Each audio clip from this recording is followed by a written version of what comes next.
Well, good morning, everyone. Everybody enjoying this sunshine? We'll ignore the temperatures for the time being, but the sunshine is gorgeous. I want to begin this morning. We have Saul Allen, our Deputy Director of the Streets Department, and Major Baker here. We want to talk about a concern relative to snow plowing. The weather the last couple of days brings it very much to the fore, and we had a set of experiences, particularly last year with the heavy snows, and we want our community to be aware and take steps to not create the same hazards as occurred last year. Okay.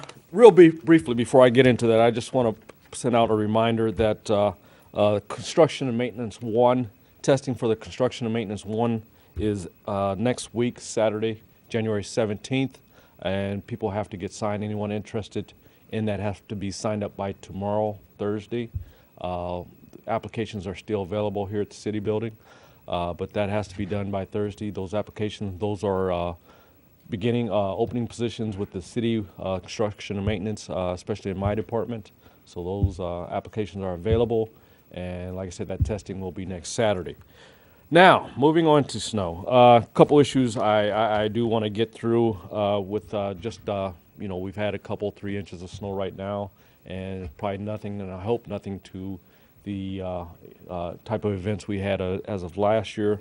But I do want to remind residents, that we will be out and about when we do get snow conditions.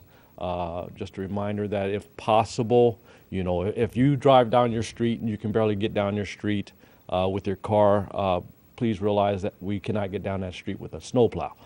So if possible, if you can move to one side of the street or get to if you have driveways, a lot of times, people have garages off their alleyways, and they'll pull in the garage off the alleyway, but we don't come through and plow the alleys. But that's an issue as well. Another item, and really it was a big item that came up last year, is we would do a lot of cleaning of streets. And once we would clean those streets, in particular, I'm going to say, people who have contractors or someone who would come and either do their driveways or do their parking lots.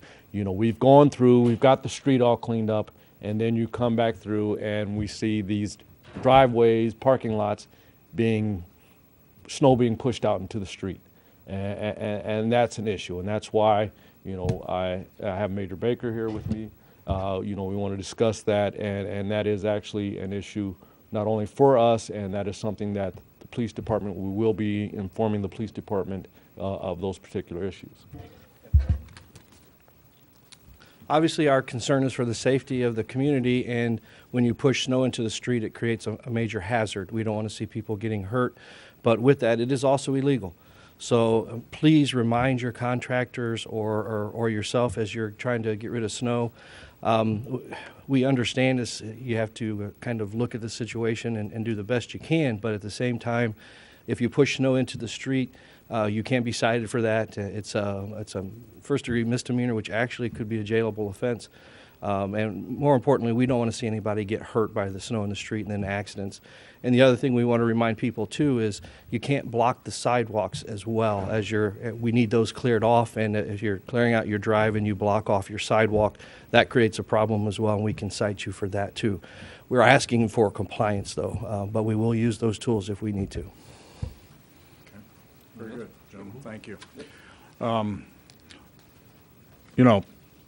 The snow comes with the winter season. This is Ohio weather, and we expect folks to be responsible about maintaining their property in a way that doesn't inconvenience, doesn't harm, doesn't create hardship and hazards for others. So there are, whether it's commercial businesses that are having their contractors, churches, nonprofits, whomever, if you contract that service, we're asking that you give instruction directly to your contractors about how they should not create these hazards. And then when it comes to the sidewalk issues, we're not only concerned with the commercial and institutional property owners, but also with the residential property owners. We've got kids that walk to school in many parts of our community. We've got other residents of our community that, regardless of weather, are out and about, either because they are walking for their health or because they must walk because they don't have transportation. So we have to plan for that. We know the snow arrives this time of year. This is not a surprise to us, and we want folks to be responsible in the way they manage snow. Also this morning, Amy Odum, the Director of the Department of Community Development, is here to talk about a survey that we are wanting broad participation in through the community. Amy?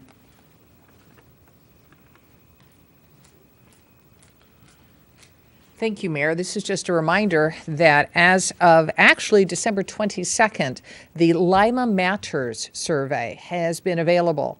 Lima Matters has been available on the city website, and it is also available through the city's Facebook. And if you'd like a paper copy distributed to your organization, your neighborhood group, or others, they are available. The Lima Matters survey is really a fairly quick survey that asks our community to give us some input on what they find important in terms of services that are available through the city of Lima and have the potential of being funded through CDBG funds. This is really the first time we've attempted to try to do an online survey prior to our consolidated plan process, which will be beginning in probably late April, early May.